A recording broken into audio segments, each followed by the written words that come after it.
Bonjour à tous, ils sont gambiens, maliens, sénégalais, camerounais, nigérians. Ils viennent de toute l'Afrique, essentiellement subsaharienne, transitent ici par la Mauritanie pour tenter de regagner les côtes européennes et notamment les Canaries.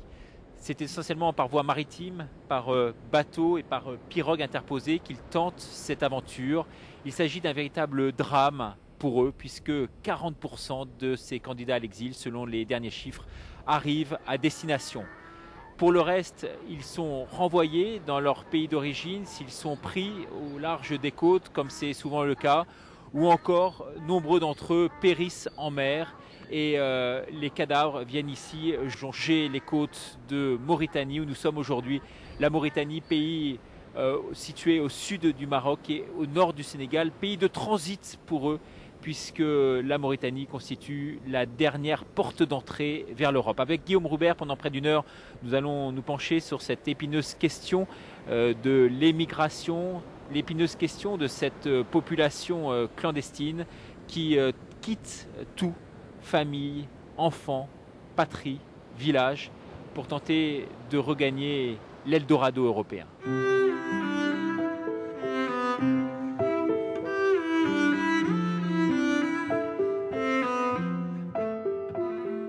On les appelle aventuriers, clandestins ou migrants. Ils seraient 10 000 ou 15 000 selon les services espagnols, peut-être beaucoup plus, à rêver d'une vie meilleure, prêts à tous les risques pour fuir la misère, la guerre ou le manque d'avenir de leur pays. Les voies d'émigration par le Maroc ou l'Algérie contrôlées, la filière maritime mauritanienne explose aujourd'hui. Les vagues de départ se multiplient. 3 000 personnes depuis janvier selon certains. 1000 km environ et 4 jours de navigation sur des embarcations de fortune pour toucher aux Canaries, une Europe encore insulaire. Trop vieux, ce Sénégalais ne partira pas, mais il sait que pour les candidats à l'Europe, l'exil est bien souvent forcé et l'espoir n'a pas de prix. Partir ou mourir. Partir ou mourir. Barça ou Barça. Il y en a deux. Partir ou mourir. Mais si tu restes ici actuellement, de quoi à manger? Il y a des gens qui voulaient et puis faire actuellement pour de quoi à manger. Mais c'est un peu difficile, monsieur. Le travail, on ne le gagne pas maintenant. On sait que l'Afrique, c'est la misère. L'Afrique, c'est dur. Nous savons très bien qu'en Europe, il n'y a que du chômage. Beaucoup de chômage, nous, on sait. Parce qu'on a vu la télévision, on a lu, on a écrit. Bon, on a tout regardé, quoi. Mais le chômage d'Europe et le chômage d'Afrique ne sont pas les mêmes. Il y a la différence. C'est quoi la différence ? Bon, tu vois que en Europe, tu vois qu'un chômage, peut-être il mange, bon, il a quelque chose, il porte des beaux habits. Bon, vraiment, bon, c'est mieux quand même. C'est mieux quand même. Mais ici, tu vois qu'un chômage qui ne porte pas des beaux habits. Mais pourquoi? Il mange peu, hein, plus jeune, hein, vraiment, même des grands. Qu'est-ce qu'on doit faire? Mais c'était en Europe. Le chômage de l'Europe et le chômage de l'Afrique, on peut dire qu'en esprit, nous, ne sont pas les mêmes. Parce qu'on met ici, bon, il y a des jours où tu ne gagnes rien. En Europe, on peut dire que bon, et puis il y a des jours, peut-être tu peux gagner pour avoir quelque chose, quoi. Vous voyez beaucoup de gens mourir en mer ? Oh, vraiment, des jeunes qui sont venus d'ici à Mauritanie et qui sont partis en clandestin en Espagne, mais il y en a beaucoup qui sont morts. C'est dur, c'est très dur. Nous savons très bien que c'est très dur. Mais c'est question de risque. Parce que bon, tous les pêcheurs sont des cascadeurs. Des vrais pêcheurs comme des Sénégalais.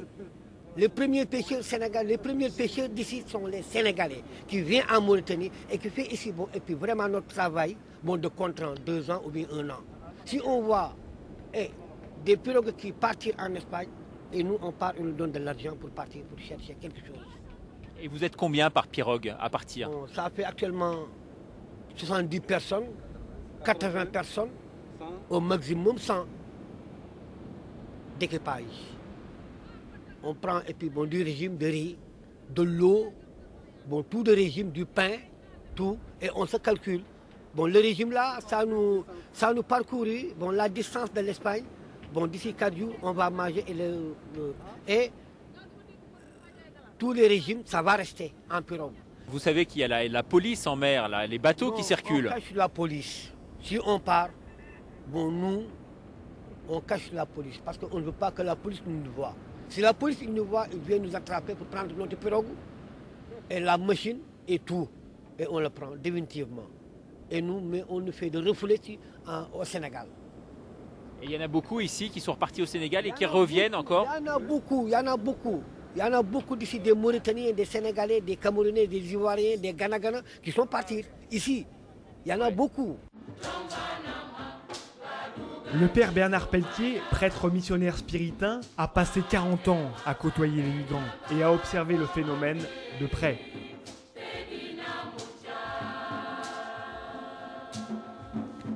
L'émigration a toujours eu lieu, donc on ne la freinera pas.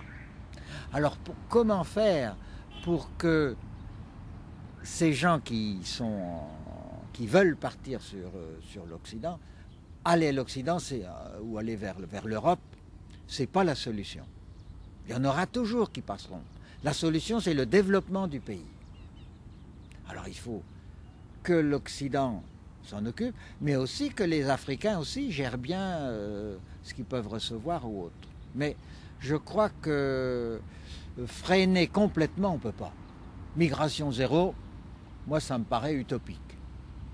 Alors comment faire que ces migrants, ce sont des hommes, ce n'est pas des animaux, donc comment on peut à la fois les accueillir, leur faire comprendre, les aider peut-être en développement davantage ou en les faisant participer à des micro-réalisations, je ne sais pas comment. Mais je crois que c'est inhumain de laisser des gens dans des bateaux, dans les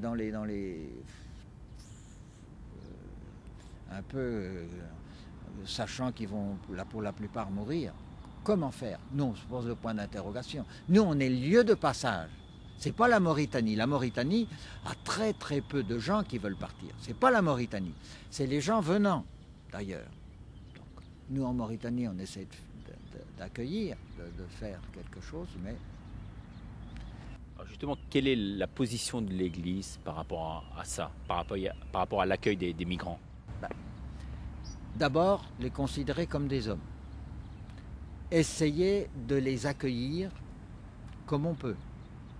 D'essayer de trouver des moyens pour les nourrir aussi, mais pour leur faire comprendre qu'ils font fausse route, que c'est pas en partant qu'ils vont trouver l'Eldorado. Bon.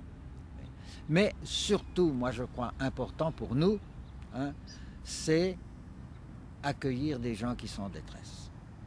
On n'a pas le droit de dire c'est de leur faute.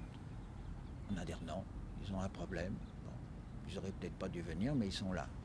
Qu'est-ce qu'on peut faire pour les aider, les soulager, essayer de faire comprendre? Alors moi je crois que c'est important que l'Église dans les pays d'où viennent les migrants prenne position, aide les gens à réfléchir sur ce plan-là. Nous qu'est-ce qu'on peut faire? Nous, on accueille ceux qui viennent ce qu'on peut faire, mais on n'a pas d'impact direct. L'impact direct se fait davantage dans le pays des gens qui partent.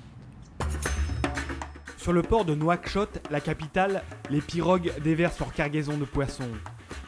Parmi les pêcheurs, de nombreux migrants potentiels, en attente. Mohamed Sigali les connaît bien. Responsable au Croissant Rouge mauritanien, le principal organisme humanitaire du pays, c'est au quotidien qu'il gère cette pression migratoire de masse. D'après vous, il s'agit d'un véritable fléau ici en Mauritanie aujourd'hui? L'immigration est un fléau, évidemment, parce que la Mauritanie est au centre de ce problème.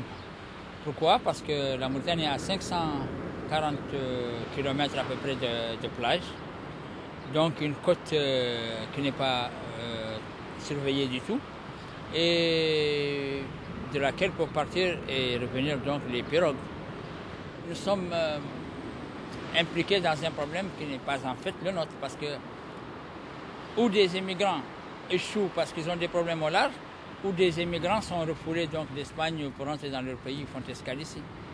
Mais les Mauritaniens, en réalité, par leur nombre, comme migrants, ils sont pas du tout concernés par ce fléau qui prend de l'ampleur, parce que nous avons le nombre de l'année dernière est passé à 15 000. ce qui fait 2 fois le nombre habituel auquel on fait face dans cette saison de traversée. Il s'agit très souvent de drames humains. On voit ici tous ces bateaux qui sont échoués autour de nous sur la plage. Vous pouvez nous parler par exemple de cette pirogue qui est à quelques encablures ici? Oui, là, il y a 2 mois, cette pirogue a échoué. Elle avait à son bord 84 clandestins et elle a eu des avaries mécaniques et elle a échoué ici. 14 corps ont été retrouvés ici à l'endroit même où nous nous trouvons actuellement. Et les autres corps n'ont pas été retrouvés. On a du mal à comprendre comment 80, 90 personnes, jusqu'à 120, vous disiez tout à l'heure, 120 personnes arrivent à tenir sur des pirogues comme celle-ci. C'est incroyable parce que c'est des gens qui n'ont pas le sens du danger. C'est des gens qui s'exposent à des risques très grands. Mais ces risques ne représentent rien pour eux. Parce que dans plusieurs cas, nous avons rencontré des gens qui ont échoué et qui ont été sauvés de justesse, mais qui ont juste repris le temps et les moyens pour repartir, tenter une nouvelle fois l'aventure. C'est incroyable. Et comment expliquer cette forme d'inconscience qu'ils ont? En fait, c'est parce que, surtout au Sénégal, il y a des gens, des migrants qui reviennent d'Europe, de la France, de la Belgique et de l'Espagne, qui se construisent des belles maisons, qui ont beaucoup de voitures et tout ça, qui vivent dans un luxe incroyable et qui ne sont pas parfois des intellectuels, qui sont des gens très simples et des gens qui n'ont aucun niveau intellectuel qui leur permet donc d'avoir tous ces moyens. Et il y a une certaine jalousie qui se manifeste au sein des familles dans la tradition africaine et c'est pourquoi tout le monde veut aller en Espagne parce que chaque famille veut avoir un enfant qui a réussi. Parce que pour eux, c'est un combat. C'est pour ça qu'ils tentent et retentent et retentent et tant qu'ils peuvent, ils continuent à tenter. Il y a des passeurs donc, qui organisent un peu tout ce système. C'est un système mafieux d'après vous?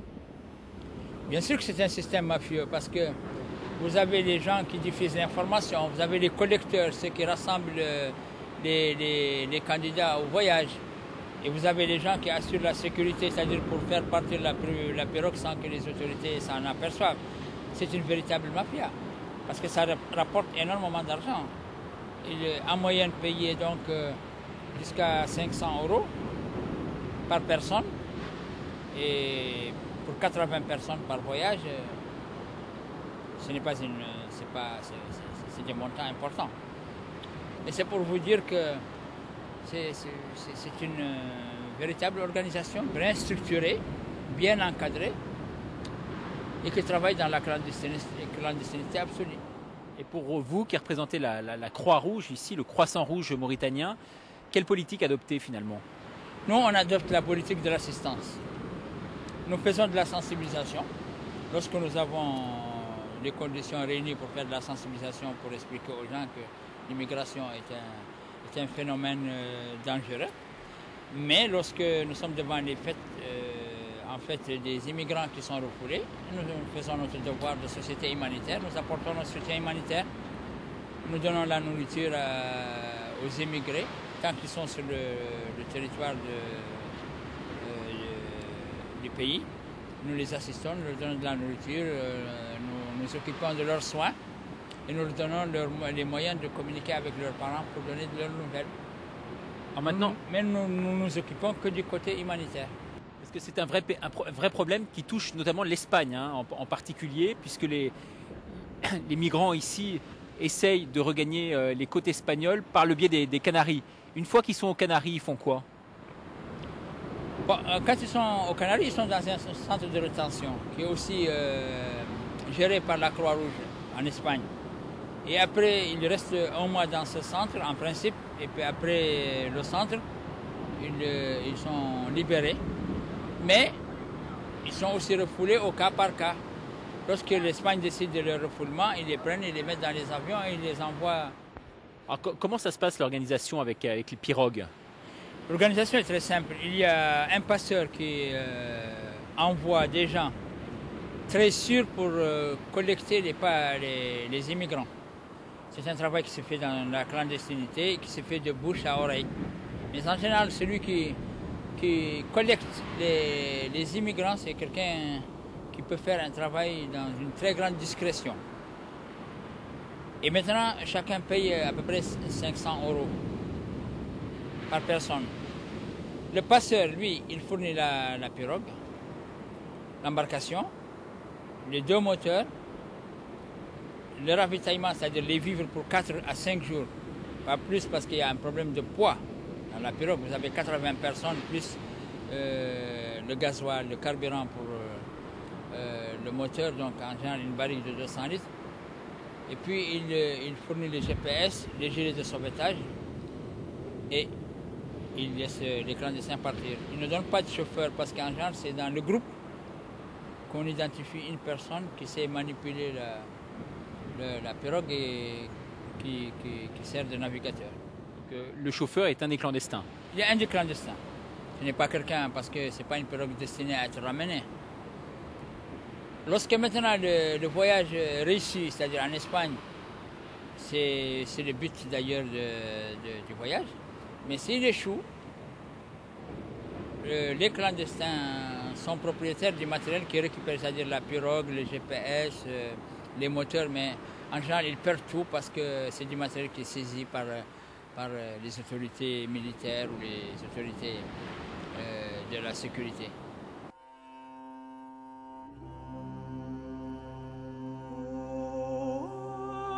Des sépultures, sommaires, témoins des épilogues tragiques de 40% des voyages. Il pourrait être entre 6 000 et 16 000 à avoir déjà péri. Corps sans vie, rendus ou non par la mer, l'océan prélève son tribut. À Nouadhibou, la 2e ville du pays, le père Jérôme enterre les rêves. Il s'appelle Samuel, il s'appelle Uche et un Camerounais. Et les 3, ils étaient morts dans les bateaux à différents moments. Et on avait trouvé les cadavres dans la mer. Heureusement, on pouvait identifier cet cadavre et on l'a amené ici pour intérêt. Et les autres qu'on ne peut pas identifier, il y avait beaucoup, hein, il y avait plus que 50 qu'on ne peut pas identifier. On a donné à la mairie pour l'intérêt. Oui. Et dans ces cas-là, forcément, les familles ne sont pas au courant? Les familles sont au courant, les gens, ça fait partie des choses que nous faisons aussi, notre activité, pour informer les familles. Et c'est difficile aussi pour informer les familles parce que la plupart d'entre eux changent les noms, la plupart d'entre eux ne laissent pas l'adresse. Il faut chercher les amis qui les connaissent et qui connaissent les numéros de téléphone de la famille pour les contacter. On fait cette activité aussi pour contacter l'information, donner l'information à les familles. Et pour qu'on a déjà interné les frères ou les sœurs ici à Nouadhibou. Vous venez ici prier souvent? Nous venons prier et des amis aussi venaient prier.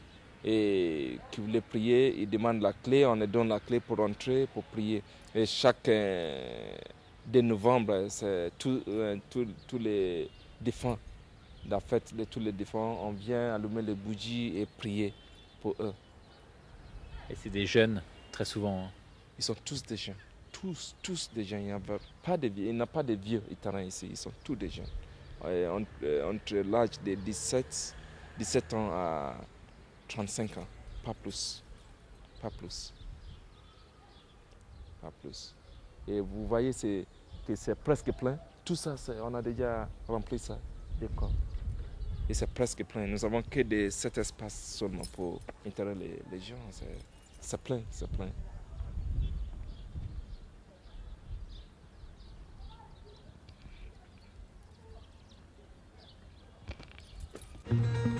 Ce Sénégalais de 30 ans a lui déjà tenté la périlleuse traversée.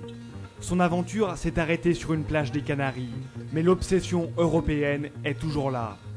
En attendant de repartir, il travaille dans ce garage pour amasser les 500 ou 1000 euros qui financeront son nouvel assaut.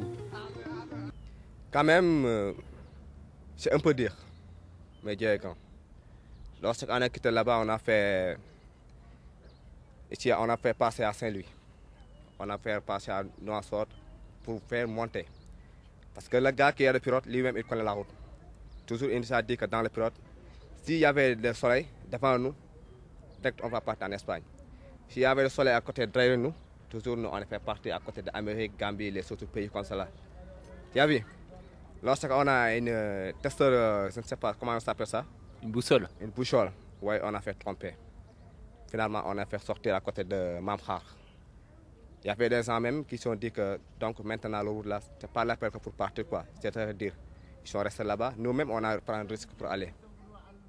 Donc ça a échoué finalement, la tentative a échoué. Vous êtes revenu vers les côtes. Non, quand même, on est parti jusqu'à l'île de Canaries. Aux Canaries, alors ça s'est passé comment? Vous êtes fait arrêter là-bas? Lorsqu'on est venu à Canaries, on a trouvé qu'il y avait une pirogue qui a été fait tomber. On a voulu trouver une descente là-bas des policiers, quoi. Tu as vu? Lorsqu'on a fait sortir dans l'eau, seulement on trouve les gens. Ah ouais. Il y avait les policiers à l'arrivée. Oui, il y avait des policiers à l'arrivée. Ils sont attrapés, mettre des manottes, allez, comme ça. Et donc vous étiez dans les centres de rétention là-bas, et puis ensuite directement donc Dakar. Et une fois à Dakar alors, vous êtes retourné dans votre famille? Oui, une fois à Dakar, lorsque je suis venu, ils ont voulu me faire montrer, pour faire montrer les gens qui n'ont pas partir, pour qu'ils n'ont pas peur pour faire la route. Mais ils ont commencé à me demander, de me poser des questions, mais je ne peux pas répondre. Parce que toujours moi, j'encourage les jeunes, ils n'ont qu'à partir. Il n'y a rien. Même là où je suis maintenant, je ne suis pas sûr. Si je dois tomber maintenant, je vais mourir. La vie, ce n'est rien. Mourir. Moi, je prie ça, ce n'est rien. Un homme, tu vas mourir dans l'eau, ou bien tu vas mourir dans ton chambre. Là où Dieu tu vas trouver, tu vas mourir là-bas. Jusqu'à maintenant, là où je pars avec toi-même, si je trouve une route, ou bien l'argent, demain, tu dois partir. Il faut partir à tout prix. N'importe. Et en attendant, vous travaillez où ici? Je travaille ici avec une Libanais qui s'appelle Arafat. J'ai fait du pneumatique. Et ça suffit. Et qu'est-ce qu'il y a de bien pour vous en Europe? Qu'est-ce qui paraît bien là-bas? Seulement que du boulot. Un homme, si tu sors dans ton pays pour aller en Europe travailler, tu ne casses rien. N'importe quel boulot que tu vas travailler. Même là où j'ai maintenant, ça fait n'importe quoi. Parfois, je fais du pneumatique. Parfois, je tombe un problème avec mon patron, je descends ici, je aller faire un autre travail. Ici même. Et puis, il n'y a que n'importe. Mais en Europe, il n'y a pas de travail. Non, ici, il y a de travail. Mais pourquoi nous, au Sénégal, parfois, tu vois des gens qui partent, qui vont amener des voitures, ils font des belles maisons, chanter des bonnes familles. Ils vivent n'importe. Vous nous dites qu'en Europe, il n'y a pas de travail. Comment il n'y a pas de travail? Alors, la prochaine tentative, c'est quand? Peut-être Dieu est grand. Je ne peux pas te dire que c'est demain ou bien après-demain. Inch'Allah, Dieu est grand. Toujours, je lève mes mains devant Dieu. Le jour que je trouve là-haut seulement, je dois aller. Mais la mer est difficile. Non, quand même, Dieu est grand. C'est difficile, c'est pas difficile d'après pourquoi. Le bateau, c'est pas dangereux? Mais quand même, c'est dangereux, parce que c'est la risque. Mais d'après nous, on prie ça comme, je sais pas dire. Et vous êtes prêt à mourir pour aller là-bas? Non, c'est pas question. Nous, on n'est pas pour prêt à mourir. Nous, on veut pour rentrer là-bas travailler. Même si dans les jardins, même si à l'autre manière de travailler, mais pas de vol, pas d'agression. Et l'autre, nous, on préfère pour travailler seulement. Il n'y a pas de vol, ni agression, ni pas faire des conneries, bien prendre des drogues, des choses comme ça, non. Les choses là, nous, on laisse ça derrière nous. Nous, on voulait travailler pour gagner quelque chose. Comme aimanté par l'Europe, un mythe entretenu par les quelques personnes qui réussissent à gagner l'autre rive. Et le phénomène concerne aussi la petite mission catholique installée dans le pays. À son échelle, avec ses moyens, elle œuvre. Dans cette république islamique, sa présence est tout juste tolérée, sa structure forcément résiduelle. Une dizaine de prêtres seulement, dirigés par un évêque allemand, Monseigneur App. Ce qui est nouveau, c'est que depuis 3-4 ans, pour tous ces jeunes-là, il n'y a plus de moyens légaux, normaux, réguliers pour aller vers l'Europe. Il y a 3-4 ans encore, moyennant, bon évidemment, là aussi il y avait une mafia qui s'enrichissait là-dessus, mais moyennant une certaine somme d'argent, on pouvait obtenir son passeport, son billet sur un bateau, son visa, et on partait réglo. Maintenant, c'est fini. Et le résultat a été que, bon, c'est comme une pompe aspirante. Ces jeunes-là, ils se sont retrouvés à Nouadhibou. Et bon, il y en a qui ont eu l'idée, ben, on va se mettre ensemble, on va louer le service d'un pêcheur qui sait naviguer avec son GPS et on va acheter une pirogue et on va aller. Et puis, ça a marché. Et puis, il y en a d'autres qui sont engouffrés là-dedans. Et puis, après, il y en a d'autres qui en ont fait un fonds de commerce. Et si vous faites couler toutes ces barques-là, ils vont partir à la nage. Le limes, ça n'a pas marché. Quand les Romains ont voulu empêcher les barbares à venir chez eux. Le mur entre le Mexique et l'Amérique, ça ne marche pas. Et cette affaire-là, ça ne marchera pas non plus. Aussi longtemps que les jeunes ne voient pas un avenir pour eux, personnel, dans leur pays d'origine, ils partiront ailleurs. C'est vieux comme le monde. Dans toutes nos familles, ça existe. Regardons un peu, montons 3-4 générations en arrière. Quelle est la famille qui n'a pas quelqu'un qui soit parti en Australie, en Amérique ou je ne sais pas où? Mais au-delà de ce constat, quelle est la position de l'Église en la matière? Est-ce que l'Église est là pour encourager ces jeunes justement à aller vers cet Eldorado qu'ils souhaitent, car c'est une idée qui les taraude manifestement, ou au contraire, l'Église était là pour les freiner dans leur ardeur et leur dire finalement restez chez vous là où vous êtes et vous y êtes bien? C'est très difficile de répondre à cette question. Je puis vous dire que personnellement, moi je parle aux jeunes pour les encourager à rester ou à retourner chez eux. Mais ici, il faut savoir que les jeunes qui sont là, ils ont quitté chez eux, leur famille, leur village. La famille s'est cotisée, le village s'est cotisé. Ils ont une dette envers ceux qui se sont cotisés pour partir. Donc ils ne peuvent pas retourner. Ils ne peuvent pas retourner. Donc on peut leur dire tout ce qu'on veut, ils sont décidés à partir et ils partiront. Et si on intercepte la pirogue, on les ramène, ils repartiront. Il n'y a rien à faire. Personnellement,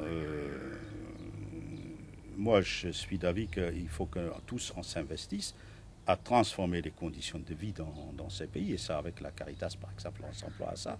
On a un centre de formation professionnelle pour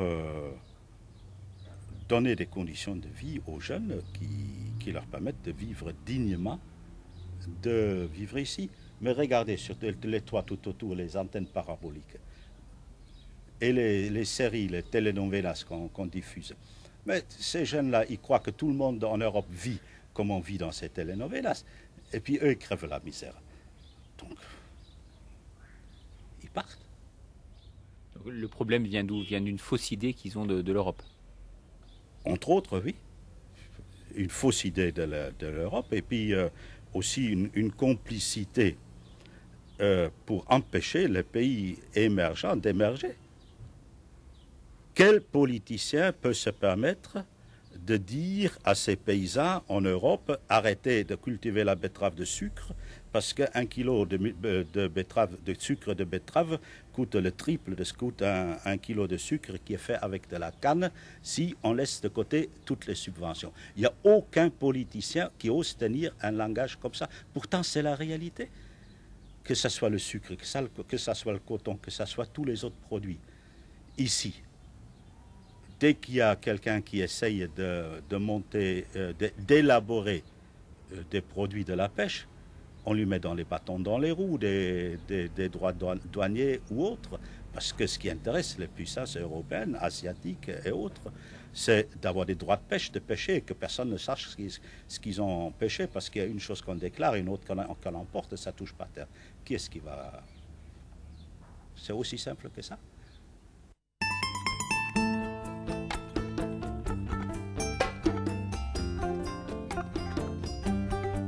Sable, dunes et poussière. 500 km au nord à travers le désert jusqu'au port de Nouadhibou, la capitale économique. Nouadhibou du monde, comme on dit ici. La porte de l'Europe, le point de départ de nombreuses pirogues. Plus souvent, le lieu des rêves brisés. Toute une population qui chute ici, dont s'occupe la petite mission catholique de la ville menée par le Père Jérôme. Et il y a beaucoup de gens qu'on a déjà intérêt ici. Nous avons les cimetières à côté et il y a beaucoup d'immigrants qui sont là-bas, qu'on avait intérêt, qui sont morts dans la mer. Et les autres qu'on ne peut pas identifier, on les laissait avec les autorités locales pour les enterrer dans les cimetières musulmans. Sinon, il y a beaucoup qui meurent dans la mer. Et c'est vous qui enterrez justement tous ces cadavres qui reviennent ici?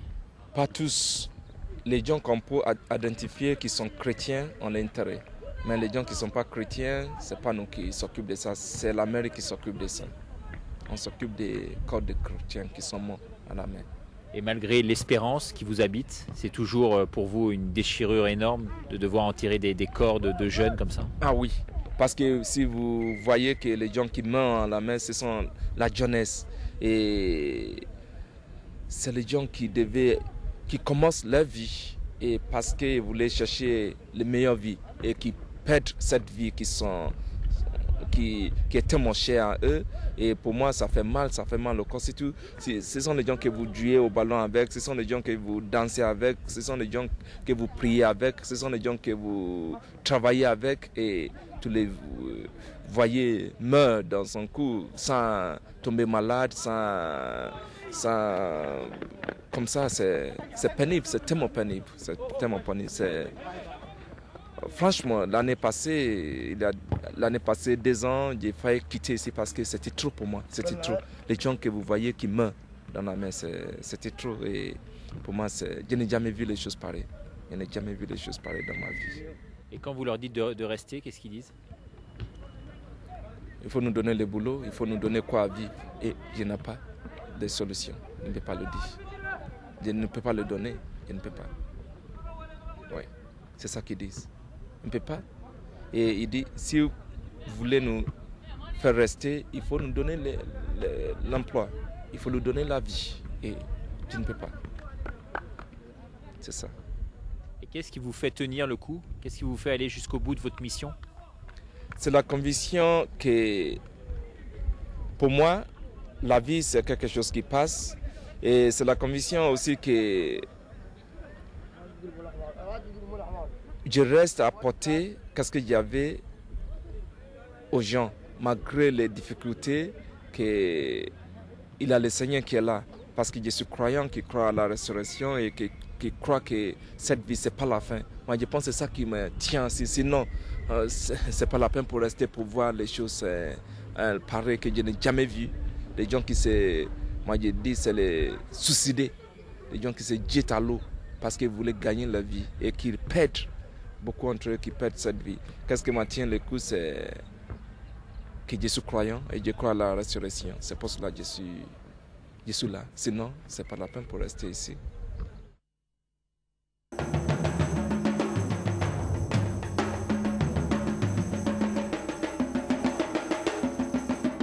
Du monde des morts à celui des vivants, la frontière est mince pour les migrants.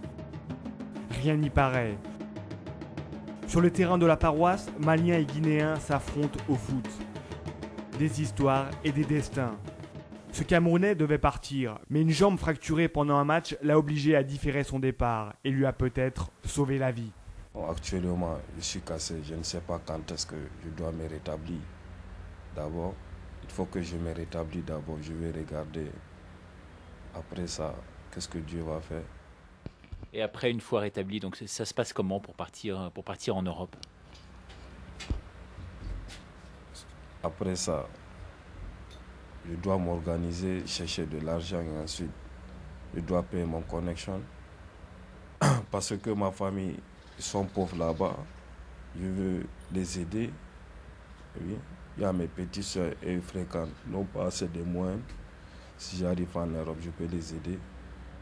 Vous craignez la mort? Ah, si la mort vient, on ne peut rien faire. C'est la volonté de Dieu. Mais c'est quand même beaucoup de risques encourus. Ah, dans la vie, tu es un homme, il faut risquer. Et du Cameroun, vous êtes venu comment ici? Ah, je suis venu par la voiture. Cameroun, Nigeria, Niger. Niger, je voulais aller en Algérie, ça n'a pas pu marcher. De l'Algérie, je suis rentré au Mali, Sénégal, Mauritanie. C'est comme ça. Et tout ça se fait avec des papiers classiques? Ah, ça dépend. Chaque pays, si on rentre, on peut chercher à faire tout ce qu'on peut faire pour passer. On peut utiliser des papiers, n'importe quel papier, même si ce sont des papiers qui sont favorables à voyager, c'est tout. Et quand on tombe malade, on fait comment pour se faire soigner? Bon, vous avez la chance en fait d'avoir l'église qui est là. Ouais. Si la maladie n'est pas gravement quand même, ça, les petits soins là, ça quand même, tu peux t'en sortir. Mais si la maladie elle est grave, l'église va prendre la responsabilité pour nous les étrangers. Et la présence de l'église ici pour vous signifie quoi? C'est une aide peut-être pour aider les... Comme nous les étrangers, on n'a pas de famille ici. Ils sont en train de nous aider. C'est bien, c'est bon. Ouais. Et vous priez beaucoup avec le Père ici? Comment ça se passe? Oui, parce que moi je suis musulman. Oui, moi je prie de ma manière. Eux ils prient. Ils prient pour ma santé, pour que je m'en sorte. Oui. Et en tant que musulman, vous êtes sensible au fait que ce soit un prêtre catholique qui s'occupe de vous? Si, parce que nous, bien sûr que certaines choses, parce que nous, au Cameroun, nous sommes dans un pays laïque, les musulmans avec les chrétiens, on se courtoise, donc pour moi, ce n'est pas la première fois que ça m'arrive, parce que j'ai vécu beaucoup avec les chrétiens. C'est en Mauritanie, ici, il y a certaines choses, peut-être on essaie de repousser les catholiques ou bien ceci, cela. Mais sinon, au Cameroun, il n'y a pas de distinction entre musulmans et chrétiens. Alors, une fois que vous allez être soigné, vous allez attendre les bonnes opportunités pour partir en Europe, c'est ça? Ça va se présenter comment? Une seule fois, si j'ai à ce soin, si c'est bon, je vais chercher encore à travailler, à gagner de l'argent, s'il faut aller, ou bien si je vois, si ça ne peut pas m'intéresser encore, je peux rentrer au Cameroun, ou bien si je vois encore, il faut risquer pour s'en sortir, je n'ai pas le choix. Et rentrer au Cameroun, c'est une possibilité, c'est une opportunité? Vous seriez prêt à rentrer au Cameroun quand même? S'il s'agit de... tout ça, ça vient de Dieu. Peut-être je peux décider, je dis que l'aventure là, mieux que je rentre, mais je ne sais pas d'abord. Et Dieu se manifeste comment, par exemple?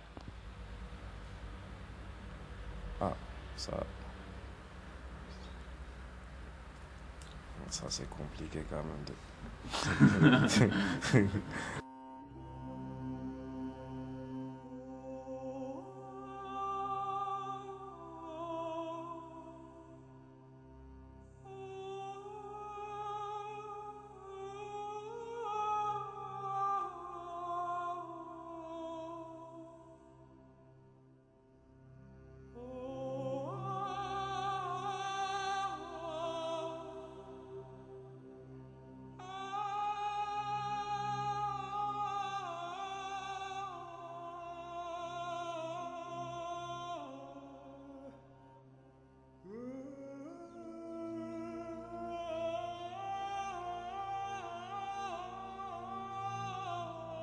Un camion du Croissant Rouge mauritanien et une rangée de véhicules militaires.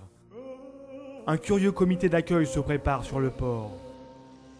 Policiers mauritaniens et guardia civil espagnols, personnel de santé et autorités portuaires, les petits groupes devisent et patientent. Ils attendent l'arrivée du Marine 1, un cargo intercepté par les gardes-côtes espagnols en perdition sur la route des Canaries suite à une avarie moteur. À son bord, 400 migrants, des Asiatiques pour la plupart, et quelques Ivoiriens, Sierra-Léonais et Libériens.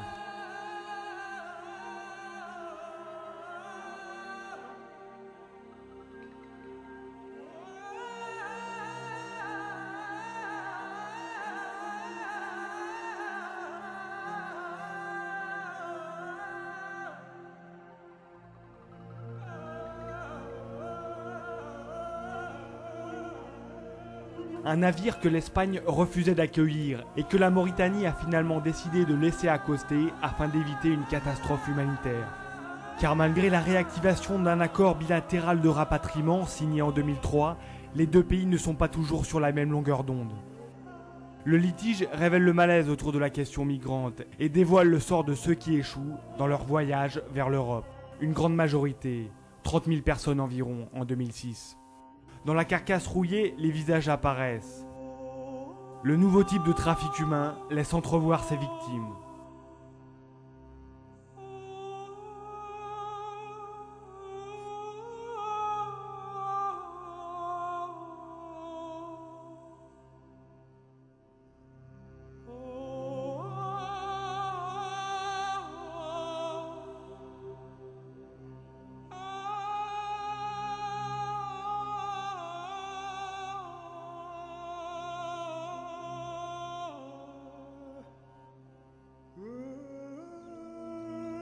À fond de cale, les regards sont vides, perdus, hébétés.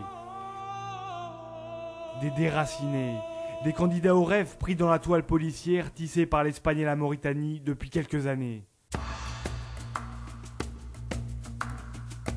Les premiers pas sont mal assurés. Un à un, les migrants débarquent, désorientés, pris en charge par le Croissant Rouge mauritanien, assisté de la Croix-Rouge espagnole.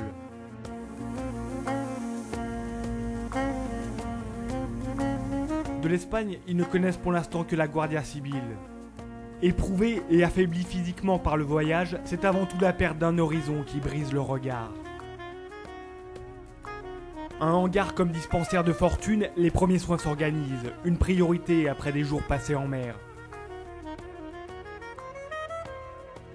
Par terre, dans des couvertures ou à faire la queue pour aller aux soins, le tableau dur des refoulés, les débris du rêve. Tous sans papier, s'ils sont identifiés, ils seront renvoyés par avion dans leur pays d'origine. Sinon, ils iront en Espagne, qui se prononcera alors sur leur statut d'immigrés. Le dernier espoir des sans-noms. Les Africains ont eux déjà été rapatriés par la route via le Mali ou le Sénégal. Leur ambition européenne ravalée ou enterrée, pointant au moins. La foi dans le mirage européen chevillé au corps, beaucoup d'entre eux reviendront tenter à nouveau leur chance. L'espoir moteur de la tragédie humaine, le paradoxe nourrit le flux migratoire. Téléphone vissé à l'oreille, Amidou Ould Aïl, le coordinateur du Croissant Rouge, tente de trouver des solutions. Une urgence humanitaire d'abord, dont ils sont bien souvent les seuls à ne pas tourner le dos. Il n'y a que des hommes. Et malheureusement, des hommes d'une moyenne d'âge de 24 ans, c'est ce qui fait mal au cœur. Et ils prétendent tous venir du Cachemire indien. Et quand vous regardez, moi qui ai discuté avec eux, vous avez envie de pleurer. C'est la misère, c'est la faim, c'est l'aventure, c'est la nécessité qui les a poussés victimes d'un genre maintenant de trafic humain qui prend une nouvelle forme. Et pour le moment, personne n'en parle, personne ne lutte contre ça. Et c'est dommage. Et c'est un contexte tout à fait nouveau pour nous ici en Mauritanie. On a l'impression que le problème de l'immigration ici en Mauritanie monte en puissance de semaine en semaine. Oui, il monte de semaine en semaine. Et particulièrement quand des cas comme celui-là surgissent et pour lesquels nous sommes pour rien et qu'on n'est pas préparés. Là, nous nous trouvons devant un cas particulier. La Mauritanie n'est pas impliquée. L'Espagne nous a dit c'est un transit de 4 heures, préparez-vous, aidez-nous. Bien sûr, c'est notre rôle, nous voulons bien aider. Et puis tout d'un coup, on se rend compte que ça s'élargit, que nous sommes au 6e jour d'une dans un endroit qui ne peut pas continuer. Et nous l'avons manifesté à tous ceux qui veulent nous entendre. La Mauritanie, à mon avis, elle se trouve victime de cette gentillesse et de ce manque de précaution. Donc nous avons protesté à tous les niveaux, au niveau humanitaire, au niveau international, mais nous ne trouvons pas d'interlocuteur pour le moment. Nous ne pouvons pas faire appel à la Mauritanie parce qu'elle n'est pas impliquée. Elle demande l'application d'un accord dont nous avons eu lecture. Et qu'est-ce que vous voulez que je vous dise? L'Espagne, apparemment, elle ne fait le bras de fer avec personne, mais elle impose une présence de ce monde sur le territoire mauritanien. Personne ne peut les arrêter, nous avons la preuve devant nous. Nous avons bien des Asiatiques contestés par leur pays d'origine et fuis par le pays d'accueil qui est l'Espagne. Donc regardez un peu la carte et vous verrez d'où ils viennent. C'est l'autre bout du monde. Donc s'ils ont bien chuté à Nouadhibou, c'est que ça doit être classique à toute la planète. Ce n'est pas un cas particulier de la Mauritanie. Nous sommes un pays d'accueil, un pays paisible. Nous sommes nomades à l'origine. Vous connaissez ce que c'est le nomadisme, l'hospitalité du nomade. Et puis on se trouve victime, si vous voulez, de la position que nous avons, un train d'union entre le nord maghrébin et l'Afrique subsaharienne. Culture multiple dans notre pays, tolérance à l'origine dans nos religions, beaucoup si vous voulez, de non-méfiance. Bon, c'est un peu le bédouin qui se retrouve dans la ville et victime à 100%. Et quand on est nomade dans l'âme, comme le mauritanien, on doit comprendre aussi la volonté de ces gens de bouger et de changer de lieu. Je suis d'accord avec vous, nous ne pouvons pas condamner, mais nous sommes victimes de ce qui se passe, cette mondialisation, ces regroupements, Union européenne, ceci, cela, les frontières, le terrorisme qui met les poings sur les yeux à tout le monde, la peur. C'est-à-dire que c'est un nouveau siècle qui a ses malheurs et il faut les affronter, il faut les préparer, les planifier, préparer ce qu'il faut pour lutter contre, pour les accepter éventuellement, etc. Quelques mots échangés avec un infirmier espagnol. Le père Jérôme travaille en étroite collaboration avec les ONG et les organisations humanitaires nationales et locales. Pour lui, les migrants, ce sont parfois ces rescapés des eaux, mais ce sont aussi l'essentiel de la communauté chrétienne de la ville, le cœur de sa mission et de son quotidien.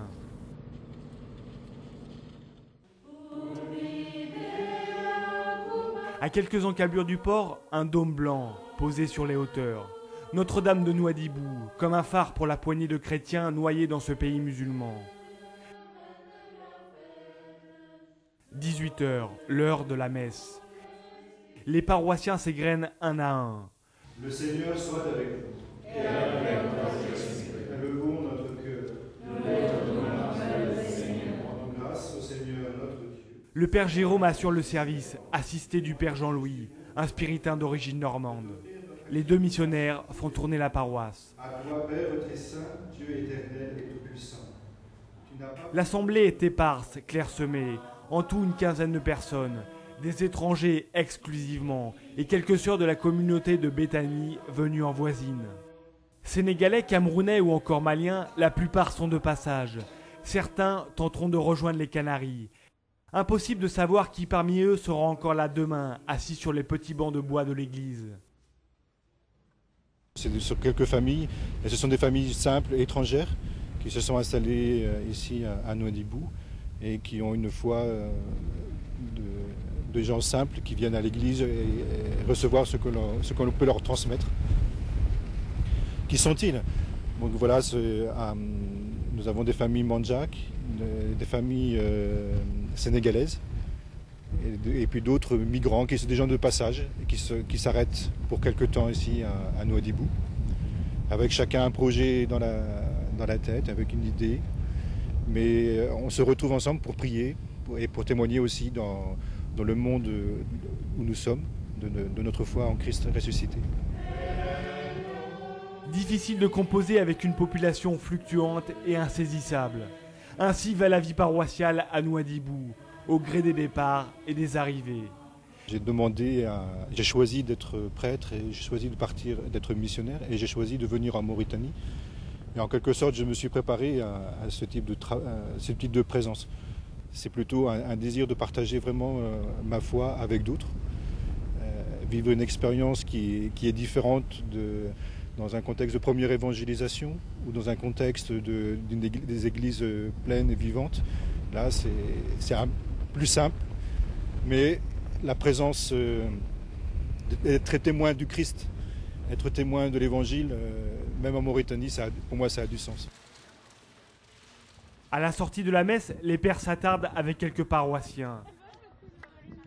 Dialoguer et écouter. Leur véritable rôle consiste à soulager la détresse de tous ces aventuriers de l'impossible. Véritable antichambre de l'Europe, dans la ville s'échoue toute une population précaire, livrée à elle-même, en transit ou en attente.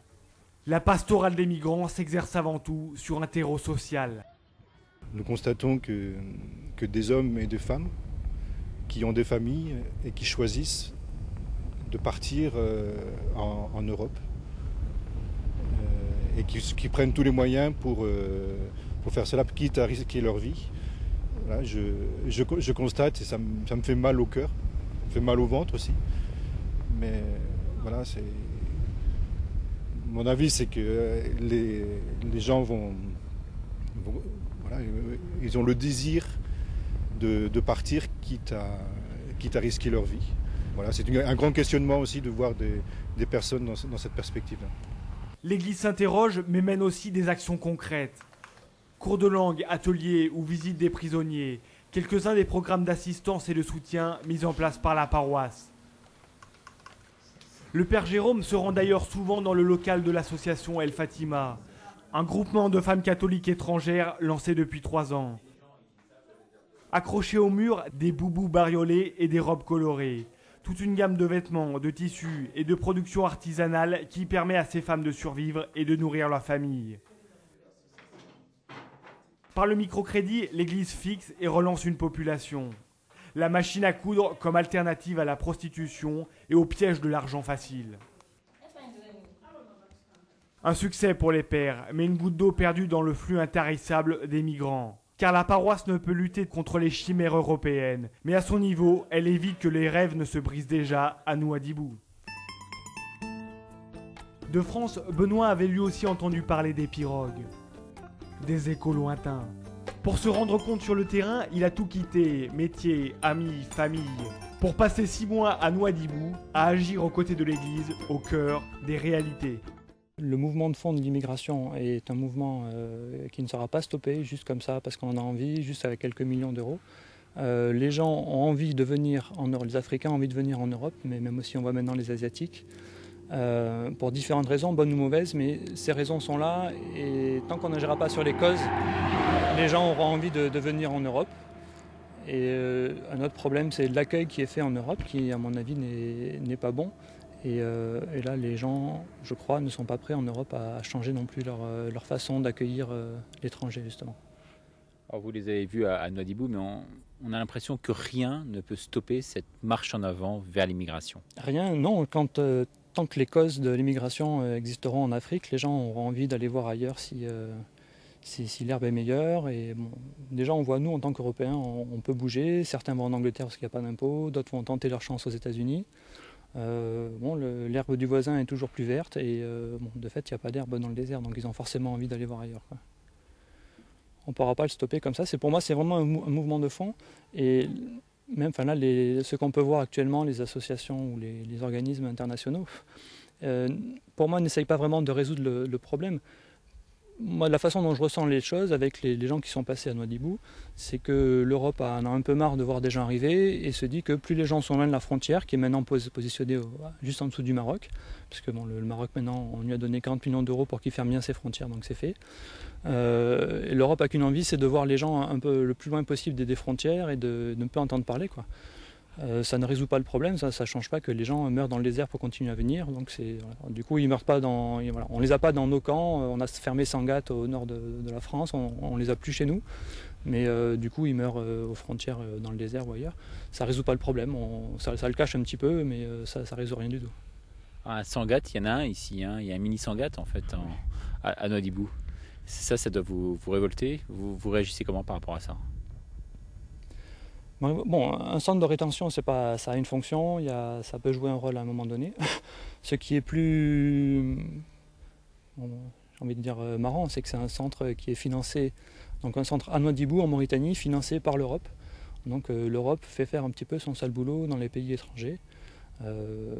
Puis d'autres pays sont prêts à en profiter aussi. Dès qu'il y a du pognon à se faire, on peut toujours s'arranger. Pour moi, ce n'est pas une façon de faire valoir les valeurs européennes, ni pour les Mauritaniens de faire valoir leurs valeurs à eux. Donc clairement, pour moi, ce n'est pas une bonne solution. Le centre de rétention qui est à Nouadhibou, il faut le préciser, est un centre de rétention espagnol. Il n'est pas mauritanien, il est géré par la Guardia espagnole. Mais le Croissant-Rouge mauritanien intervient lorsque les immigrés sortent de ce centre de rétention et sont envoyés dans un centre de départ, dans un commissariat de police qui a été identifié par les autorités, d'où ils sont acheminés. Et c'est là qu'ils sont nourris, logés et puis habillés s'il le faut et assistés médicalement. Et nous occupons donc de leur procurer de la nourriture, des vêtements s'ils n'ont pas, le lieu où coucher et nous les assistons jusqu'à leur départ pour leur pays d'origine. Si solution il y a, elle viendra de la prise de conscience des Africains pour le père Victor, vicaire de la cathédrale de Nouakchott, et gratiner le mythe, ouvrir les yeux et chasser les rêveries oniriques des jeunes. Le père travaille sur les mentalités. Vous, en étant d'origine sénégalaise, vous voyez, vous percevez les choses comment, sachant qu'il y a énormément de Sénégalais qui franchissent la frontière et le fleuve Sénégal pour venir ici et ensuite émigrer vers les Canaries. Je pense que la solution n'est pas d'envahir l'Europe pour pouvoir se retrouver heureux. pour pouvoir se retrouver heureux. On peut être heureux en étant chez soi-même. Mais c'est difficile pour les jeunes de comprendre cela. Pour eux, les antennes sont tournées vers l'Europe et ce n'est que là-bas leur bonheur. Je pense qu'un travail de sensibilisation sérieux est à faire. Moi, je le fais, je leur en parle et moi, je leur signifie que il y a même des Africains qui sont en Europe et qui n'ont pas réussi. Moi, j'en ai rencontré. Il y a des Européens aussi qui ne peuvent peut-être pas être les médias, ce que les médias montrent dans les films et tout ça, ce n'est pas toujours la vie en Europe. Des voitures qui se cassent, des choses qu'on jette, ceci. Mais ce n'est pas ça la vie en Europe. Les Européens, ils travaillent. Il y a des Européens qui sont d'une vie modeste. Et les Africains devraient pouvoir le comprendre pour se dire que l'Europe n'est pas un arbre où il y a suspendu des euros ou des dollars et où il ne suffira que de cueillir pour venir s'enrichir. Donc le bonheur en Europe est illusoire d'après vous et c'est ce qu'on a du mal à comprendre ici en Afrique. Oui, il est illusoire pour moi. Je pense qu'on peut trouver le bonheur en restant en Afrique. On peut vivre heureux en Europe, mais on peut vivre très heureux en restant en Afrique. Mais quand vous voyez qu'en Europe, lorsqu'ils ont la chance de pouvoir y arriver, ils arrivent à gagner en une journée ce qu'ils gagneraient ici en 2 mois, qu'est-ce que vous en dites de ça? Mais ce n'est pas tout le monde. Ça arrive, mais ce n'est pas tout le monde. Et puis, il faut se dire, c'est comment ils parviennent à gagner ceci. C'est à courir dans les rues pour chasser par des gendarmes, pour chasser par la police. J'ai vu de ces scènes en Europe qui m'ont un peu vraiment piqué le cœur. Et je me suis dit, si c'est comme ça qu'il faudrait gagner et construire des buildings en Afrique, je ne serai jamais milliardaire parce que je ne suis pas prêt à faire cela et je ne conseillerais aucun de mes parents à prendre ce chemin pour pouvoir donner de la valeur à son avenir. Il y a des Européens qui vivent heureux en Afrique, il y a des Africains qui vivent heureux en Europe, il y a des Africains qui, une fois en Europe, reviennent beaucoup plus enrichis, mais il y a des Africains qui sont en Europe et qui ne vivent pas une vie qui est une vie moins digne que ceux qui sont là. Parce qu'il faut dire quand même que quand on est dans une situation de difficulté matérielle ou financière, la famille peut suppléer même si la famille elle-même est pauvre. Mais quand on se retrouve là-bas sans famille, on se retrouve là-bas sans référence et regardé par tous, si on n'est pas dans les règles pour chasser, on n'est pas certain, on n'est pas tranquille psychologiquement, je pense que c'est déjà un grand mal de pouvoir supporter tout cela et c'est pour moi une pauvreté extrême. L'Europe, un miroir aux alouettes. De l'autre côté de la glace, à Paris, des anciens migrants dans leur nouvelle vie.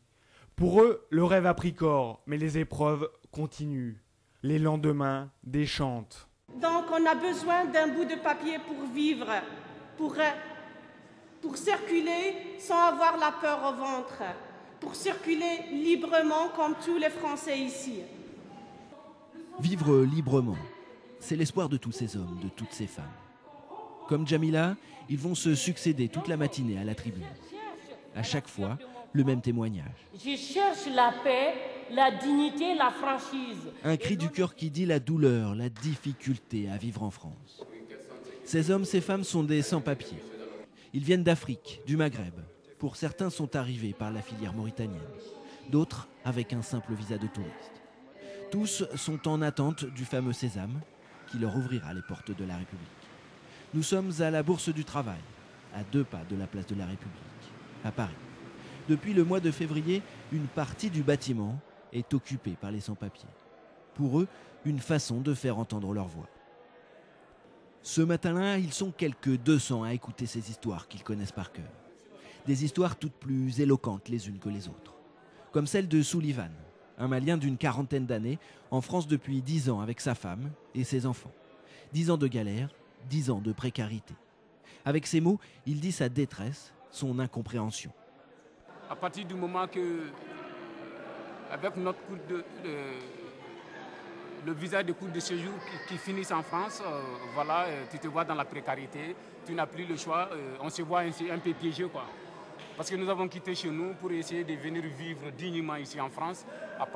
Mais je crois que beaucoup, comme moi, ont trouvé le contraire ici. Trouver le contraire. Tous les sans-papiers le disent dès qu'ils ont posé le pied sur le sol français. Le rêve est devenu un véritable cauchemar. Le pire pour eux, être expulsés. Sullivan a appris à vivre avec cette peur au ventre. Il y a quelques mois, il se fait arrêter sur son lieu de travail. 4 heures de garde à vue, 3 jours dans un centre de rétention. Il est finalement relâché avec un arrêté de reconduite à la frontière. Un pauvre travailleur traité comme un bandit. Je ne suis pas un voleur. Depuis que je suis en France, je n'ai jamais volé le bus, jamais volé un RER ou bien un métro. On m'a fait arrêter parce que simplement j'ai travaillé parce que je n'avais pas le droit de travailler, rien que parce que je n'ai pas les papiers. Jusqu'à l'heure où je vous parle, j'ai toujours le souvenir qui me trotte dans la tête et puis ça restera en moi jusqu'à ma dernière demeure. L'expulsion. Tous les sans-papiers vivent avec cette chape de plomb. Oui, Roger? Oui. Ouais, il y a une rafle à Barbès et la Chapelle. Tu as des personnes qui peuvent nous dire plus de renseignements? Ce jour-là, Abdel reçoit un message d'un sans-papier. Ok, ça marche. La police a organisé une série d'interpellations dans le quartier de la Chapelle, un quartier populaire de Paris. Donc ils rentrent dans les cafés, ils demandent contrôle d'identité. Celui qui n'a pas de papier, en fait, ils le ramassent pour contrôle au commissariat approfondi. Et ceux qui n'ont pas de papier, en fait, renvoient directement au centre de rétention. Certains ils vont être expulsés. Pour d'autres, ils passeront le maximum de temps au centre de rétention pour vérification d'identité. Immédiatement, un petit groupe va partir vers la Chapelle. En chemin, Abdel fait circuler l'information. L'objectif, prévenir le maximum de sans-papiers. Il serait 300 à 400 000 en France, mais difficile d'avoir un chiffre précis. Depuis le renforcement des contrôles, les sans-papiers se terrent, jouent à cache-cache avec la police. Une politique de la terreur menée par tous les gouvernements depuis une quinzaine d'années. L'objectif officieux, créer un climat délétère pour décourager les candidats à l'immigration. Oui, Béja, en fait, ils sont en dessous du métro de la Chapelle, quoi, en fait. Donc il y a quatre fourgonnettes. Donc comme d'habitude, ils vont vers les cafés, dans le métro, ils contrôlent les gens, ils ressortent, quoi, en fait, avec une personne ou deux. Contrôle d'identité en masse, arrestation, expulsion. Sur le terrain, les associations humanitaires n'hésitent pas à utiliser un terme de triste mémoire, les rafles. À chacune de ces opérations de police, c'est entre 10 et 20 sans-papiers qui sont arrêtés. Et cela 2 à 3 fois par semaine. On comprend alors mieux le sentiment des sans-papiers. Pour eux, la vie en France est devenue un enfer. Un enfer que Taha vit au quotidien depuis 6 ans. Arrivé à 22 ans de Marrakech, la France a longtemps été le rêve d'une vie meilleure. S'installer, gagner de l'argent, faire vivre sa famille, rester au pays, Taha a vite déchanté. Aujourd'hui, il vit dans une chambre de bonne de 10 mètres carrés pour 400 € par mois. 10 mètres carrés pour lui, sa femme et son fils. Une seule pièce pour manger, dormir, se laver. Difficile d'imaginer cela en plein Paris. Pourtant, au vu de la situation de la plupart des sans-papiers, Taha est un privilégié. Il a un toit pour dormir et surtout sa femme, elle, a des papiers, donc un travail. Mais avec un seul salaire, difficile d'envisager une autre vie. Ça arrive des fois qu'on se dispute rien que pour ça. Ça arrive des fois qu'on... Je sais pas, je reste même pas à la maison, je sais pas, je reste enfermée, soit je sors pas, soit... Surtout pour l'enfant, quoi. Surtout qu'il va y avoir un deuxième bébé, tout ça, c'est très très difficile. Donc, on est perdu pour l'instant. Parce que, surtout quand on prend notre douche, tout ça, il y a plein de l'humidité. Le petit, il a été hospitalisé à cause de ça, et à cause des cafards, il y a des souris, tout ça. Donc, je peux même pas lui préparer un repas pour lui. Je peux même pas lui faire un repas, sinon il va y avoir plein d'odeurs de manger, tout ça, partout. Pour vivre, Taha n'a pas le choix. Il enchaîne les petits boulots au noir dans le bâtiment. Mais là encore, c'est la précarité.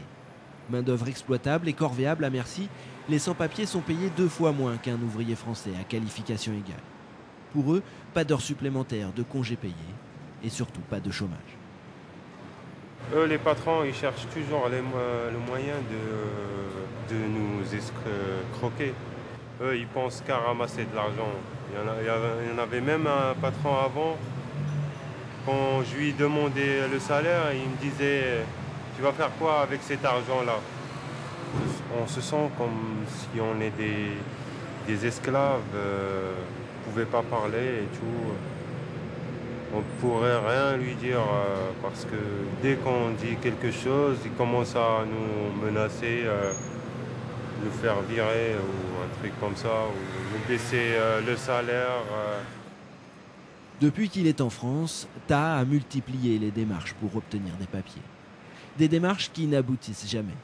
Malgré sa femme et son enfant, l'État l'encourage à rentrer chez lui. Sans travail, sans logement décent, il a du mal à envisager l'avenir. Sa vie est dans une impasse. Et pourtant, pour Taha, comme pour presque tous les sans-papiers, le retour au pays reste inconcevable. C'est comme on dirait la honte. Par exemple, quand on part là-bas, on revient à zéro et tout. Les gens, peut-être, ils vont se moquer de nous. Ils vont dire comme quoi, oui, il est parti en France. Et comme eux, ils ont des idées là-bas trop différentes que ce qu'on vit, ils vont dire, ouais, c'est pas... Ils peuvent même dire, c'est pas un homme. Si j'étais à sa place, peut-être je ferais mieux. Je suis plus compétent que lui. C'est la honte, quoi, de retourner les poches vides, zéro et tout. La honte de retourner au pays. Un sentiment que partagent tous les sans-papiers. Alors ils s'accrochent. Grève de la faim, occupation d'église ou comme ici de la Bourse du Travail. Pour certains, comme ces 3 Tunisiens, c'est 15 ans, 20 ans de clandestinité en France. Un véritable bras de fer avec l'État qui peut encore durer des années. Et pourtant, beaucoup d'entre eux le disent, ils commencent à s'essouffler. La famille qui manque là-bas, ici t'es pas bien, c'est... Ça, des fois t'arrives même pas à dormir le soir tellement c'est... On pense toujours on pense, et ce qui me fait peur, surtout moi, ce qui me fait peur, un jour ils vont m'appeler, ils vont me dire ta mère elle a décédé ou ton père, qu'est-ce que je vais faire? Il faut que je rentre. Alors pour rentrer, il est 17 ans que je l'ai caressé ici, ils sont foutus dans l'air. Alors, c'est ça. Et on attend, voilà, qu'on va voir une solution, comment ils vont faire, et voilà. Et j'espère ça pour tout le monde. Une régularisation massive de tous les sans-papiers quand le ministère de l'Intérieur parle d'immigration choisie, de régularisation au cas par cas, et durcit encore sa politique. Le message est clair, faire comprendre aux sans-papiers qu'ils sont malvenus en France, qu'ils doivent partir. Alors ils craquent, sont à bout de nerfs. Dans les manifestations organisées dans l'indifférence générale, plus de vraies revendications, mais la litanie des douleurs, du ras-le-bol général.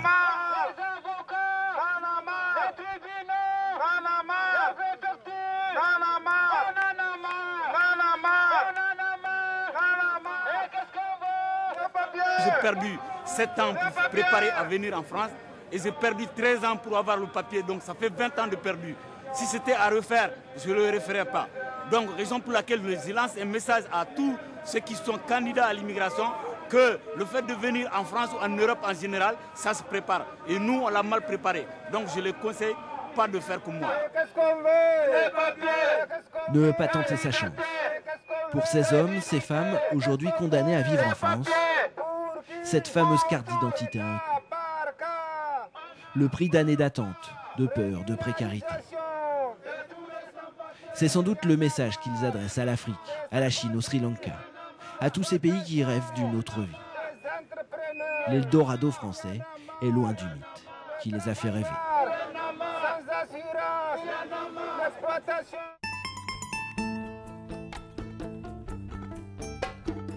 Retour en Mauritanie. L'islam ici est la religion d'État. Qui se convertirait au christianisme risquerait même la peine de mort, dit la Constitution. Une contrée aride qui n'empêche pas la poignée de spiritains de continuer à vivre leur vocation et leur mission. C'est vrai qu'on risque d'être persécuté. Il y a des gens ici, on a eu 2 pères ici à l'église, là, qui ont reçu des coups de sabre. Et qui ont été à l'hôpital parce qu'ils étaient prêtres ou parce qu'ils étaient chrétiens. Bon, c'est un fanatique. Vous évoquez, vous, le martyr. Vous êtes prêt à mourir en martyr ici? Bon, je ne cherche pas le martyr. Mais je ne renoncerai pas à ma foi pour ça. Ça, je dis au Seigneur, un peu comme Charles de Foucault. Je suis là, je témoigne de ce que je suis, mais je dirai toujours ma foi. Si quelqu'un me dit, renie ta foi pour poursuivre autre. Ah, je dirais, ça, non, ça je ne peux pas. Quelqu'un qui depuis 70 ans m'a aidé dans ma foi, enfin, et ma foi, c'est lui sur qui j'ai misé ma foi, je ne vais pas l'abandonner, non, ça jamais. Il n'y a aucun moment où vous n'avez regretté d'avoir misé sur lui? Non, jamais. Vous êtes un prêtre ici en Mauritanie, vous célébrez des messes, j'imagine, partout dans le désert. Vous êtes seul finalement, parce que qui sont vos fidèles? Alors, moi je dis souvent, bon, c'est une vision, je dis, vous voyez, l'Eucharistie. L'Eucharistie ne regroupe pas que les chrétiens. Pour moi, en particulier, vous voyez, à l'offertoire, on dit « Tu es béni, Dieu de l'univers, toi qui nous donnes ce pain, fruit de la terre et du travail des hommes. » On ne dit pas des chrétiens, on ne dit pas des catholiques, on dit des hommes. Donc pour moi, quand je célèbre l'Eucharistie, tous mes frères musulmans qui font quelque chose de bien, c'est ça que j'offre et qui devient corps du Christ. C'est ça. Donc pour moi, l'Eucharistie, c'est le cœur de la mission. Ça, c'est important. Même si je suis seul, là-bas dans les oasis ou autres, je dis aux Mauritaniens, vous me laissez, je fais ma prière, je me retire, je célèbre. Mais pour moi, je ne suis pas seul, parce que j'apporte tout ce pays qui est là. Je suis à Rosso, parfois on se retrouve à deux. Quand le Père René n'est pas là, les sœurs non plus, mais on se retrouve à deux chrétiens. Est-ce que je vais pas célébrer? Si, je célèbre. Pourquoi? Parce que je vais porter tous ceux que j'ai connus, tout ce qui se fait de bien après. Donc, pour moi, l'Eucharistie, ça n'est pas une dévotion, hein, comme le chapelet, comme le chemin de croix ou autre. C'est pas une dévotion, c'est une mission. Donc, on ne va pas à l'Eucharistie parce que ça fait plaisir. On va parce qu'on est envoyé et on a une mission à donner et à vivre surtout. Mais quand vous voyez la désertification en France, le manque de prêtres, crucial aujourd'hui dans les évêchés, est-ce que vous ne dites pas finalement je serais plus utile en Europe aujourd'hui? Alors, c'est d'ailleurs la question qu'on me pose. Mais qu'est-ce que vous allez faire là-bas? Vous n'avez jamais fait de baptême et vous venez? Oui, je dis peut-être. Mais c'est important que nous, en tant qu'Église, on soit présents dans tous les pays. On ne sera jamais nombreux en période. La Mauritanie fait 2 fois la France. Bon, on est 10 prêtres et un évêque. Bon, c'est peu. Mais il est important qu'on soit là parce qu'on porte ce pays, on porte ces gens. Et puis, Dieu fera le reste. Alors, c'est des vocations. C'est comme le père de Foucault qui était là-bas dans le Hogar. On dit, qu'est-ce qu'il fabrique là-bas? Qu'est-ce qu'il fabriquait avec ses Touaregs? Mais oui, mais il a eu sa mission à faire. La conversion, ça, c'est un problème entre Dieu et l'homme. Moi, le Seigneur, il m'a demandé des témoins. C'est tout. Comme toi, musulman, tu es témoin. Après, à partir du moment où des gens, et c'est un peu notre but, hein, moi je dis, c'est là que le royaume de Dieu avance. Si des gens de culture, de religion, de races différentes peuvent s'entendre, travailler ensemble, s'aimer, je dis, le royaume de Dieu est là. Donc pour moi, c'est même si j'ai jamais fait de baptême, même si j'ai jamais fait on me dit, vous perdez votre temps. Non, je ne perds pas mon temps. À partir du moment où des gens se rencontrent, travaillent ensemble, s'estiment, grandissent ensemble, moi je peux dire que les Mauritaniens m'ont fait grandir dans ma foi. Bon. Et c'est tout, c'est un peu... Puis voilà, on va au jour le jour. Bien sûr, on ne voit pas les résultats. Dans la vision, l'homme ne convertit pas. Et notre provincial, quand j'étais provincial, m'avait dit, tu sais, on a besoin de pères comme vous en Mauritanie, parce que bien souvent, les pères là-bas en Afrique noire, ils nous disent, ah, je fais tant de baptêmes, je fais tant de conversions, etc. Vous n'avez rien fait du tout.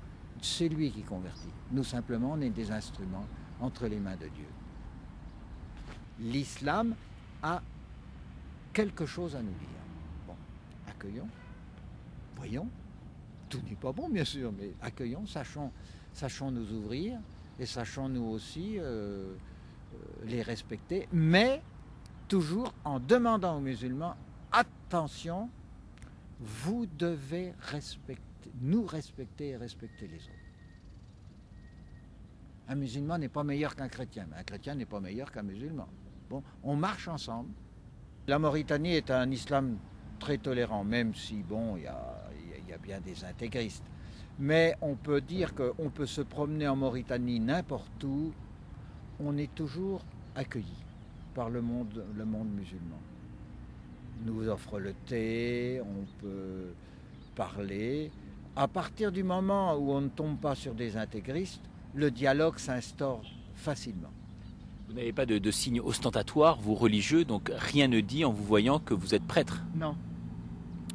Bon, on pourrait porter la croix, mais dans le monde musulman, en particulier dans ceux qui n'ont pas du tout rencontré l'Occident, pour eux, pour les musulmans, Jésus n'est pas mort sur la croix.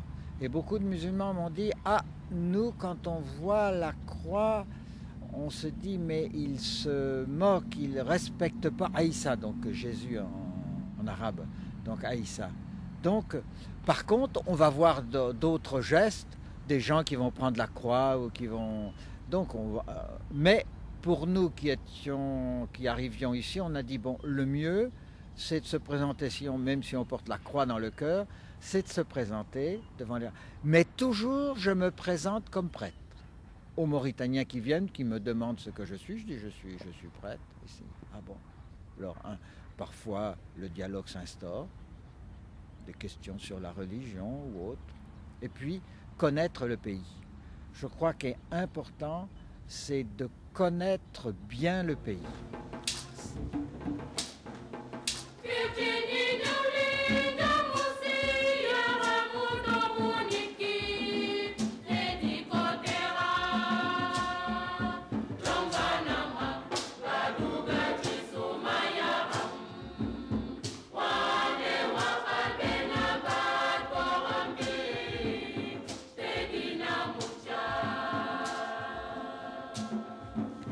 Les djembés résonnent. Le dimanche, la cathédrale de Nouakchott est en fête. Nouadhibou la lointaine et sa micro-communauté laissent la place à la capitale et sa foule dominicale. 300 personnes environ. Les ouailles se serrent. Sur les bancs, quelques Européens et toujours cette assemblée informelle de migrants, d'étrangers en transit. Le cœur de la petite communauté.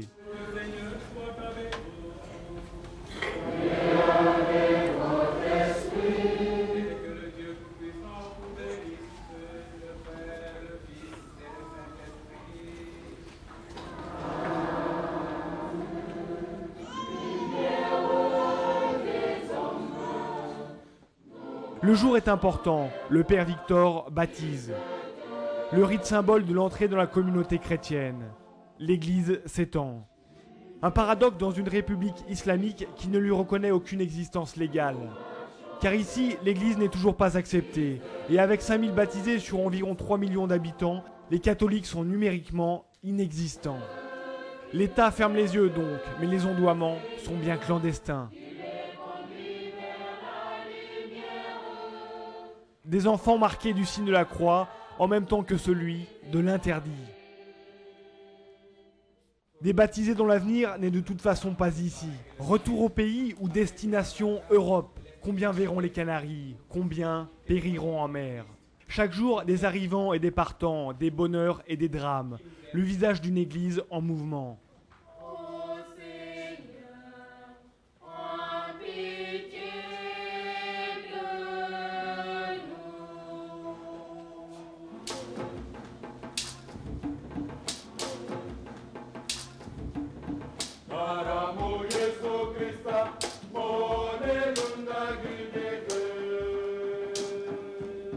Pour le reste, une église à l'africaine, colorée, tout en percussion. Les chants africains s'intercalent à la liturgie traditionnelle. La foi est démonstrative et rythmée.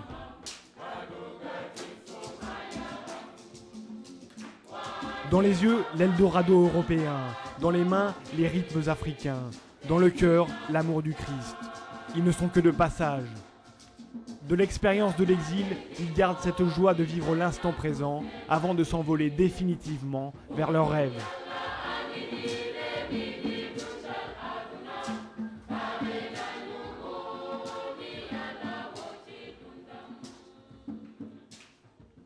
Voilà, c'est ainsi que s'achève cette émission tournée ici en Mauritanie. Vous pouvez vous procurer la cassette pour 35 € en nous adressant un chèque à l'ordre de KTO. Vous pouvez bien entendu nous envoyer vos réactions. Elles seront, j'imagine, très nombreuses tant ce sujet suscite des interrogations. Merci beaucoup et à bientôt pour une nouvelle émission de KTO Magazine. Au revoir.